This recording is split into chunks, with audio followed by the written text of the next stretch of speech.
Welcome back to the show. We're now joined by head cross-country coach Peter Ormsby. Coach, welcome to the show. Thanks for having me back. Well, this is the first time we're sitting down with you since we previewed this show or your season back in August. So I wanted to give you the chance to catch us up to speed on your season so far. Well, everything's going great.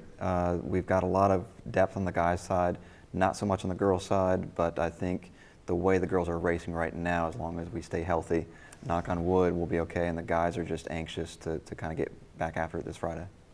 Well, both the men's and women's teams took home the title of team champion at the season opening USC Upstate Eye Openers. Tim Sigmund was the top finisher for the men, and Leah Tardnico led for the women. Were you expecting those performances from your top finishers, and how pleased were you with everyone's performance? I think it was kind of expected for both Leah and Tim based on how they're training, what they came into, and what they finished up with the track season.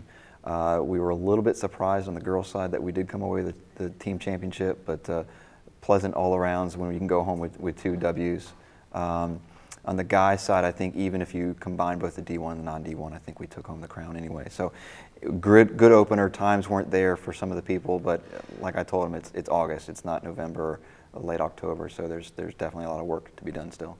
Well, in that race, a little over a minute separated your top 5 runners for the men, and just 50 seconds was the difference for the women.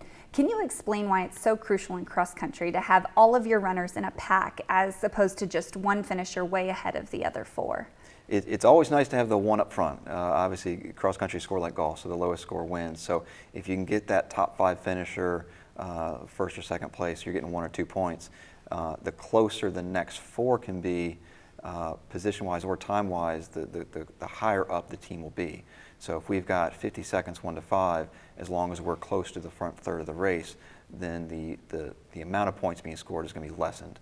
If we had a low point score and then a 50th or 60th place person, then we're scoring a lot more points than we need to, and that's not going to help us in conference. Well, on to the next race. The men finished second, and the women came in third at the North Georgia Invitational, which is the same course where the Peach Belt Championships will be held. You saw several conference opponents while you were at the race, but what did you take away from that meet, and how did the Braves stack up against the competition? It's a little different. Our race plan was way different than what everybody else was doing, so our main focus was not to be surprised when we got out there in 3 weeks. I think the girls on one side are a little more hesitant when courses. Guys will get out there and race, but everybody in essence thanks me for going out there, because last year I know we didn't go down to GRU for the pre-conference, but knowing we've got a lot more on the line this year, I really didn't want to take a chance with something coming up in the course. And I think we ran the course, as I think a lot of other people are just doing workouts, so we'll know how to race it a little bit better, make some changes where needed, and be fine in 3 weeks. Well, unfortunately, the weather wasn't very kind this past weekend, and your teams were forced to miss the Upstate Invitational. Does that create a setback in your race plan, and how will that affect the runners going forward?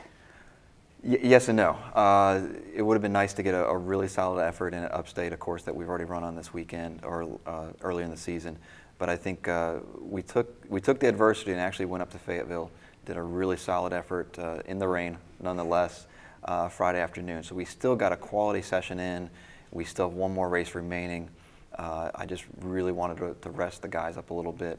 Girls who we can race almost every week, although I don't, because they can come back a lot quicker with a 5K as opposed to a 5-miler for the guys. Well, in the most recent region rankings, the men sit third ahead of all PBC opponents, but behind Mount Olive and Queens, while the women are currently ranked 6th. Do you think these are accurate rankings, and how much weight do you put on them during the season? Based on last year, we're not putting any weight in them. I got caught up in my first year here in the rankings, because as an NAI coach, we don't have rankings. So I put too much emphasis on it. So it's nice to be ranked that high right now. It really only matters November 7th when we do get there on the guys' side. On the girls, I know we were slightly underranked. To be as high as 6th is good for them. And hopefully we can finish at the 6th or higher position in November. Well, now looking ahead, the squads only have 1 more race, the Royals Cross Country Challenge, before your PBC Championships on October 24th and the Southeast Regional on November 7th. Without giving away your specific game plan, who are the runners that we're going to see big performances from, and what are your expectations for the outcomes of those races? I'd be lying if I said I'm going to race 12 guys. So we're deep enough within the 12 that we'll be okay. Obviously, Tim Sigmund, Joel Johnston.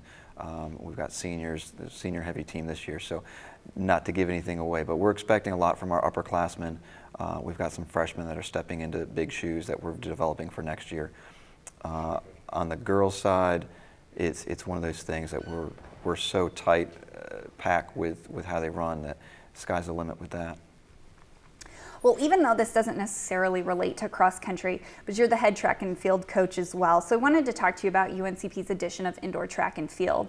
Is this something that you are wanting to bring to UNCP since you got to campus? And how will the indoor season add to the student athlete experience? It was one of my first questions I had when I was being interviewed, that I noticed that we didn't have an official season, but with the addition of it, it actually helps recruiting for the track side.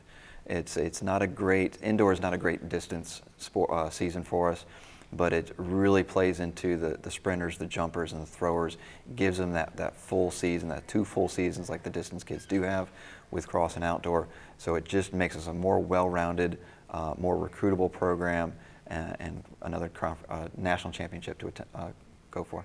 All right, thank you so much for being on the show. Thanks for having me. And thank you for watching this week's edition of the Black and Gold Report. Until next week, go Braves.